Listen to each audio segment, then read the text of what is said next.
বিয়ে করছি তো ভাই একটু ঢালি ভাল লাগতেছে খুব না? ভাল লাগবে না। আচ্ছা ভাই, আপনি তো দুই আপন বোনকে বিয়ে করছেন তাই না? হ্যাঁ, তা বড় বউকে? এটা বড় বউ। এই যে বড় বউ, জি আর এই যে আছে শালি, হ্যাঁ, মানে ছোট বউ। হ্যাঁ। দর্শক, আজকে আপনারা জানতে চলেছেন এমন একটি চাঞ্চল্যকর তথ্য যা শুনে আপনারা রীতিমতো অবাক হবেন। আমি নিজেও ইতিমধ্যে অবাক, কারণ 37 ইঞ্চির যুবক বিয়ে করেছেন কয়টি? দুইটি বিয়ে করে তারপরও ঠিকঠাক সংসার চালিয়ে যাচ্ছেন, কিন্তু বেশি দিন আর ঠিক থাকলো না। কেন থাকলো না? কারণ সংসার করতে গিয়ে ছেলের সন্তানাদি না হওয়ার কারণে যিনি বর্তমান বড় বউ, তিনি সিদ্ধান্ত নিয়েছেন যে আরো একটি বিয়ে করাবেন তার স্বামীকে দিয়ে। অনেক ভেবেচিন্তে শেষ মুহূর্ত সিদ্ধান্ত নেয় তার যে ছোট বোনটি আছে ওই ছোট বোনটি তার স্বামীর সাথে বিয়ে দিবে। দর্শক, আমাদেরকে কমেন্টের মাধ্যমে জানিয়ে দিবেন আজকে যে ঘটনাটা ঘটেছে এটা কি আসলেই সত্য ঘটনা কিনা, বা এদেরকে যদি আপনি চিনে থাকেন অবশ্যই আমাদেরকে কমেন্টের মাধ্যমে জানিয়ে দিবেন, বা আদৌ এই ধরনের ঘটনা কখনো ঘটেছে কিনা। চলুন দর্শক, দেখে আসি 37 ইঞ্চির স্বামীর দুইটা বউ কিভাবে কন্ট্রোল করে। ভাই কি অবস্থা, ভালো আছেন? এই তো ভাই ভালো আছেন? বোরকুলে উঠছেন আবার? হ্যাঁ হ্যাঁ, হ্যাঁ। প্রায় ওঠেন বোরকুলে? মানে বিয়ে করছি তো ভাই একটু ঢালি ভাল লাগতেছে খুব না? ভাল লাগবে না। আচ্ছা ভাই, আপনি তো দুই আপন বোনকে বিয়ে করছেন তাই না? হ্যাঁ, তা বড় বউকে? এটা বড় বউ। এই যে বড় বউ, জি আর এই যে আছে শালি, হ্যাঁ, মানে ছোট বউ। হ্যাঁ আচ্ছা ভাবি, হ্যাঁ আপনারা তো আপন দুই বোন তাই না? জি। একজন স্বামীর সংসার করতে আছেন। হ্যাঁ আমি করি। তো হচ্ছে এই ভাই, জি। আপনি এই দুই বোনকে কেন বিয়ে করলেন, একটু রহস্যটা বলেন তো আমাদের।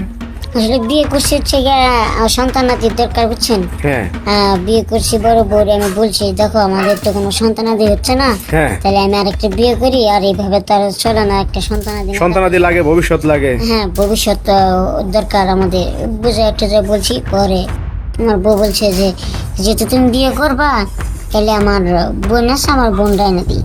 মানে আপনার বউই বলছে হ্যাঁ যে আমার বোন আছে, বোনরে বিয়ে করো। হ্যাঁ। আচ্ছা, এখন ঘটনা হয়েছে আপনার স্বামীরে আপনার বোনের কথা কেন বললেন? মনে করেন বাহির থেকে একটা মেয়ে বিয়ে করতে পারলেন না? বাইরে থেকে করালে সংসার অনেক ঝামেলা হইতো ভাই, অবস্থা না, এই জন্য বাইরে থেকে আনি নেই। এই জন্য বলছি যে আমার বোন রে তুমি নিয়ে আসো, সন্তান যদি ওর ঘরে সন্তান হয় তাহলে আমিও লালন পালন করতে পারবো, মানে আমিও আদর যত্ন করতে পারবো। এই জন্য আর পরে একটা মেয়ে আনলো তো আমার ধরতে দিবে না, হিংসা করবে আমার সাথে, আর আমার দামের সাথে ঝগড়া করবে সারাদিন আমারে নিয়ে। এই জন্য আমি মানে আপনি বলতে চাচ্ছেন যে অন্য খান থেকে একটা যদি মেয়ে বিয়ে করাইতেন আপনার স্বামীরে, তাইলে হচ্ছে ওই সংসারে অশান্তি সৃষ্টি হইতো। হ্যাঁ, এই জন্য। সন্তানাদি হইলে আপনার ধরতে যেত না, জায়গা জমি ভাগ বন্টন হয়ে যেত, দেখা যায় একজনে বেশি কাজ করতো, কম কাজ করতো, এটা নিয়ে ঝামেলা হইতো। হ্যাঁ, এখন নিজের বোনরে যেহেতু আনছেন, একই ঘরে থাকতেছেন, এখন আর সমস্যা হইতেছে না? আমি বুঝাই বলছি যে দেখ আমার শান্তির জন্য তুই আমার জীবনে ফিরায়, মানে আমার জীবনে ফিরায়, আমার তোর একটা সন্তান হলে আমার একটা সন্তানের একটা আদরের হবে। মানে তোর সন্তান আমার সন্তান একই কথা? হ্যাঁ, একই কথা। আচ্ছা, এই যে আপু, আপনি যে আপনার বড় বোনের ঘরে সতী নিয়ে আসলেন, মানে এটা আপনি এই সিদ্ধান্তটা কেন নিলেন? আপনি কি স্বেচ্ছায় আসছেন, আপনার মা বাবা রাজি করাইছে? না, এখানে অবশ্যই আমার ইচ্ছা আছে, ইচ্ছা না থাকলে তার বিয়ে হইতো না। প্রথম অবস্থায় আর কি আমি রাজি ছিলাম না, আচ্ছা, নিষেধ করছিলাম বাড়িতে বিয়ে করব না।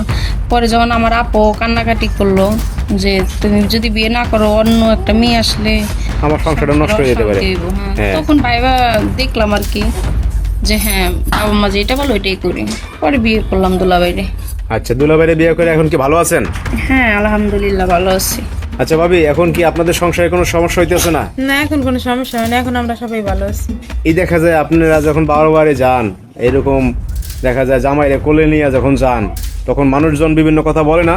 হ্যাঁ বলে, অনেক কিছু অনেক কথা বলে, কিন্তু আমরা বলি যে আমরা যদি দুই বোন করে খাইতে পারি তোমাদের সমস্যাটা কোথায়, এটা বলি। আচ্ছা, এখন দেখা যায় আপনার সব কথা শেষ কথা হচ্ছে আপনারা অনেক ভালো আছেন তাই না? সংসারে কোনো সমস্যা হইতেছে না? না না কোনো- তো দর্শক ভাইরা, আজব একটা কাহিনী আপনারা শুনলেন এত সময়। এই বিষয়ে আপনাদের কোনো কিছু বলতে চাইলে অবশ্যই কমেন্টস বক্সে কমেন্টস করবেন।